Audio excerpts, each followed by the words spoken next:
Actuellement, je suis en Master 2 Design d'expérience utilisateur à l'UTC. Je suis arrivée en Master 1, donc j'ai fait la formation complète du Master à l'UTC. Et avant ça, j'ai fait des études en littérature, puis en gestion de l'information, puis en design plutôt digital avant d'arriver ici.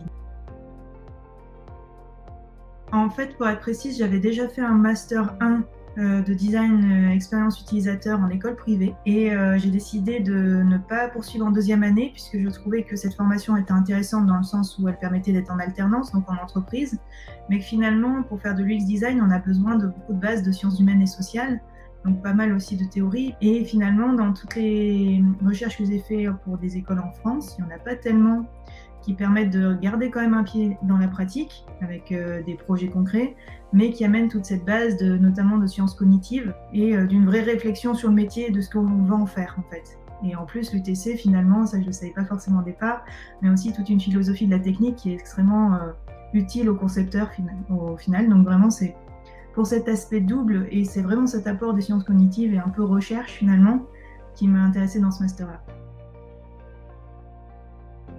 Moi, je n'ai pas quitté l'UTC. Je suis restée en stage au laboratoire COSTEC, laboratoire qui est plutôt sciences humaines et sociales, justement, au sein de l'UTC. Parce que finalement, ce côté recherche m'a vraiment plu.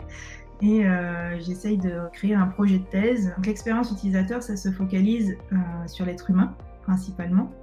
Mais on sait bien qu'avec la crise écologique actuelle et toutes les difficultés qu'on rencontre aujourd'hui, on a notamment un énorme problème au niveau de la biodiversité. Et donc ce que je voulais faire, c'était élargir cette focale de l'expérience utilisateur humaine sur les autres humains et sur les relations qu'on entretient avec eux, pour les préserver et pour changer aussi notre façon de les prendre en compte. Et donc finalement, là, j'ai fait toute une revue de littérature sur le design en interaction avec et pour le vivant. Et je me dirige de plus en plus vers un sujet qui serait de comment est-ce qu'on fait pour appréhender et pour prendre en compte l'expérience d'un autre vivant, pour pouvoir les prendre de façon un minimum égalitaire avec nous dans les projets, ce qui n'est pas évident puisqu'on sera toujours anthropocentré, puisqu'on est toujours des concepteurs humains, mais essayer de contrer ce biais au maximum en tout cas. Il faut toujours avoir un plan B puisque la thèse, notamment en sciences humaines et sociales, c'est assez compliqué, surtout si on amène son propre projet et qu'on n'est pas forcément prêt à accepter n'importe quel sujet. Mais justement, c'est ça qui est bien, je refais une couche sur l'UTC, c'est ça qui est bien avec l'UTC et le master, c'est que j'ai cette opportunité d'avoir eu plein de profs dans des matières différentes, donc qui m'ont montré des visions aussi de la recherche très différentes. L'UTC aussi permet à des enseignants un peu moins conventionnels d'exercer, donc on peut aussi voir des façons moins silotées d'exercer en recherche, donc ça donne vraiment une vision de ce que ça pourrait donner plus tard, et qui est très intéressante et très moderne, je pense. Je dirais de contacter les anciens. Moi, c'est ce que j'ai fait en tout cas.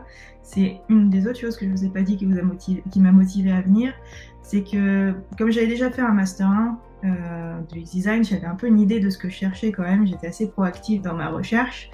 Et le fait de discuter avec un ancien m'a permis de me rendre compte que l'UTC a un autre point fort que n'ont pas certaines autres universités, qui est qu'on a un tronc commun, mais on a aussi beaucoup de matières qu'on va choisir. On a une certaine marge de liberté pour créer notre propre parcours.